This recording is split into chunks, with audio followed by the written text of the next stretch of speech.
सोनिया का राजनीति में कदम रखने से लेकर प्रधानमंत्री न बन पाने तक अंतरात्मा मुझसे कह रही है कि मैं विनम्रता के साथ ये पद स्वीकार करने से मना करता। एक चेहरा उन्हें दिन रात डराया करता था।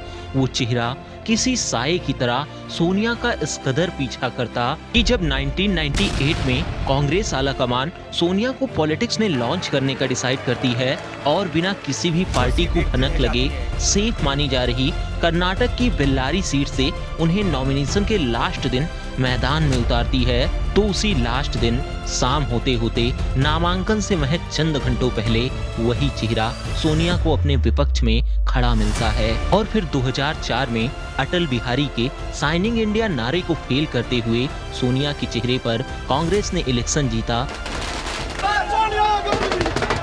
और कांग्रेस की संसदीय दल ने सोनिया को पीएम भी चुन लिया। तब उसी एक चेहरे की एक प्रतिज्ञा ने सोनिया का पीएम बनने का सपना धराशायी कर दिया। ये चेहरा था बीजेपी की बहन जी सुषमा स्वराज का। जहाँ पैदा होने के लिए संत महंत गुरु ऋषि महर्षि तरसते हैं, उस भारत भूमि को 16 बरस तक अपनाने से इनकार किया था सोनिया गांधी। तो आज हम यही जानेंगे कि कैसे राजनीति की हर मोड़ पर सुषमा और सोनिया की टकरार होती थी, कैसे सुषमा की एक प्रतिज्ञा ने श्रीमती सोनिया गांधी को प्रधानमंत्री पद की शपथ दिलाई जाती है, तो उधर उनकी शपथ होगी और इधर मेरा त्याग पत्र होगा। सोनिया का पीएम बनने का सपना चकनाचूर कर दिया था। So let's start. सोनिया हमेशा से ही राजनीति से दूर रहना चाहती थी। कहा यहाँ तक जाता है कि राजीव से शादी से पहले उन्होंने राजीव को कभी राजनीति में न आने की कसम दिलाई थी, लेकिन वक्त का सितम था जिसने न सिर्फ राजीव को बल्कि सोनिया को भी राजनीति में आने के लिए मजबूर कर दिया। साल था 1998। कांग्रेस में बड़ी उथल पुथल का दौर था। कांग्रेस अध्यक्ष सीताराम केसरी को पद से हटाकर सोनिया गांधी को नया अध्यक्ष बनाया गया था, जिससे कांग्रेस के सीनियर लीडर्स ने नाराजगी थी। कईयों ने पार्टी छोड़ दी थी, तो वहीं शरद पवार जैसे कई अन्य सीनियर लीडर्स ने अपनी खुद की पार्टी बना ली थी। लेकिन कांग्रेस आला कमान बिना किसी गांधी परिवार के मेंबर के बिखरती कांग्रेस को देखकर हर हाल में सोनिया को पॉलिटिक्स में लॉन्च करना चाहती थी। अब आगे था 1999 का जनरल इलेक्शन। सोनिया को चुनाव जितवाकर संसद भेजने की तैयारी थी। सोनिया खुद चाहती थी कि वो अपने पति की सीट अमेठी से चुनाव लड़ें, बट कांग्रेस के आला कमान के लीडर्स ये बिल्कुल नहीं चाहते थे कि बीजेपी को इस बात का पहले से पता चले कि सोनिया कहां से चुनाव लड़ने वाली हैं। नहीं तो बीजेपी हर संभव कोशिश करके वहां चुनाव ही रद्द करवा देती और सोनिया का राजनीतिक कैरियर शुरू होने से पहले ही खत्म हो जाता। इसलिए सोनिया के लिए ऐसी सीट चुनी गई जिसका अंदाजा बीजेपी सपने में भी नहीं लगा सकती थी। वो सीट थी कर्नाटक की बेल्लारी लोकसभा सीट, जहां कांग्रेस 1999 तक कभी इलेक्शन नहीं हारी थी। और फिर कांग्रेस बीजेपी को चकमा देने के लिए नॉमिनेशन के आखिरी दिन तक इंतजार करती है। सभी लीडर्स को सख्त निर्देश थे कि कहीं से भी ये बात लीक न होने पाए कि सोनिया बेल्लारी से चुनाव लड़ने जा रही हैं। चीजों को इस कदर सीक्रेट रखा गया था कि नॉमिनेशन खत्म होने से एक दिन पहले सोनिया ने अपने सेक्रेटरी बेंसन जॉर्ज और गुलाम नबी आजाद के साथ कर्नाटक जाने की बजाय आंध्र प्रदेश के हैदराबाद के लिए उड़ान भरी और मीडिया में इस बात की अफवाह उड़ा दी गई कि सोनिया आंध्र प्रदेश के कुड़प्पा से चुनाव लड़ने वाली है।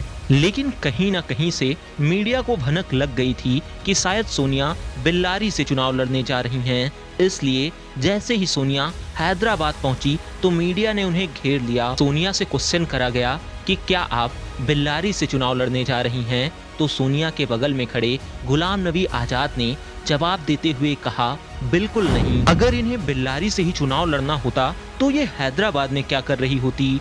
सोनिया जी यहीं कुड़प्पा से चुनाव लड़ने जा रही हैं। लेकिन सोनिया का दिल्ली से हैदराबाद आना बीजेपी को डाइवर्ट करने की सिर्फ एक टेक्टिक मात्र थी। असल में हैदराबाद एयरपोर्ट पर एक 7 सीटर प्राइवेट प्लेन तैयार खड़ा था। मीडिया को जानकारी थी कि ये प्लेन हैदराबाद से कुड़प्पा के लिए जाएगा। लेकिन जैसे ही सोनिया प्लेन में घुसी तो पायलट को निर्देश दिया गया कि प्लेन को कर्नाटक के बेल्लारी की तरफ ले जाया जाए। कांग्रेस खुश थी कि उसने बीजेपी को चकमा दे दिया था, लेकिन उधर बीजेपी भी हर संभव कोशिश में जुटी थी कि कैसे भी करके कोई सुराग हाथ लग सके। और सुराग नॉमिनेशन खत्म होने के महज एक रोज पहले बीजेपी को अपने सूत्रों की पुख्ता जानकारी से मिली। बीजेपी के सूत्रों ने बताया कि सोनिया गांधी के हैदराबाद उड़ान के बाद से बेल्लारी में एसपीजी ने अपनी सुरक्षा तेज कर दी है, जिसका सीधा और साफ मतलब है कि सोनिया गांधी बेल्लारी पहुंच रही हैं। अब यहां से बीजेपी ने अपना चक्रव्यूह गढ़ना शुरू किया। सिलसिला शुरू हुआ 1999 का लोकसभा चुनाव न लड़ने का मन बना चुकी सुषमा स्वराज को मनाने से। जहां आडवाणी ने उन्हें सारी कहानी बताई तो सुषमा भी इलेक्शन लड़ने को तैयार हो गई। उधर नॉमिनेशन खत्म होने से एक रात पहले बीजेपी अध्यक्ष कुशाभाऊ ठाकरे ने सुषमा के नॉमिनेशन के सारे पेपर्स रेडी करे। और इस बार सिनारियो उल्टा था।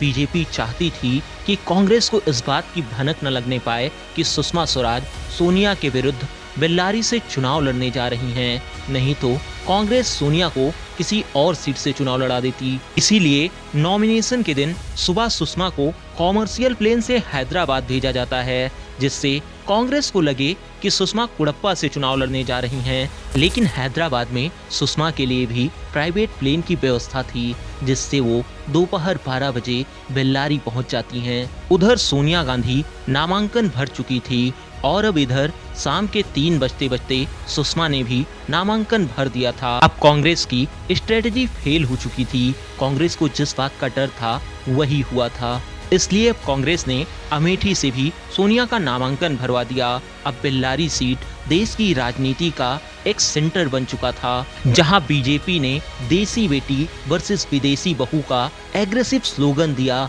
अटल आडवाणी समेत बीजेपी के सभी शीर्ष नेताओं ने बेल्लारी में रैलीज करी। सुषमा ने तो यहाँ तक कहा कि ये चुनाव मेरे लिए कारगिल युद्ध की तरह है, जहां मैं या तो गौरवशाली शहीद कहलाऊंगी या फिर विजेता। लेकिन आखिर में सोनिया और सुषमा की इस लड़ाई में बाजी मारी सोनिया ने। बट कांग्रेस की मोस्ट सेफेस्ट सीट में से एक बेल्लारी में सोनिया को जीतने के लिए सुषमा ने नाको चने चबवा दिए थे। जहां सोनिया को मिले थे 4,14,650 वोट, वहीं सुषमा को मिले 3,58,550 वोट। दोनों के जीत का अंतर महज 56,100 वोट था। अब सुषमा भले ही चुनाव ना जीत सकी हों, लेकिन गांधी परिवार की बहू को उन्हीं के गढ़ में इतनी जबरदस्त टक्कर देने के चलते सेंटर की राजनीति में सुषमा का कद बड़ा हो चला था। और इस 1999 के लोकसभा चुनाव में विजेता रही बीजेपी की कैबिनेट में उन्हें मंत्री का पद दिया गया, जिसके बाद सुषमा ने सोनिया का इस कदर पीछा किया कि सोनिया को सुषमा के साये से भी डर लगने लगा। फिर चाहे वो जोर शोर से सोनिया का विदेशी मूल का मुद्दा उठाना हो या फिर सोनिया को प्रधानमंत्री न बनने देने के लिए सर मुड़वा देने और सफेद वस्त्र धारण करने की शपथ लेना हो। शपथ होगी और इधर मेरा त्याग पत्र होगा और ये लड़ाई मैं एक भिक्षुणी के तौर पर लड़ूंगी, जिसमें मैं रंगीन वस्त्र उतारकर केवल श्वेत वस्त्र धारण करूंगी, सफेद साड़ी धारण करूंगी, अपने केश कटा दूंगी, जमीन पर सोऊंगी और भुने चने खाऊंगी। ये मेरा कठोर व्रत है, जिस सबको हम वीडियो के अगले पार्ट में कवर करेंगे। सो तब तक अपना ख्याल रखिएगा। जय हिंद।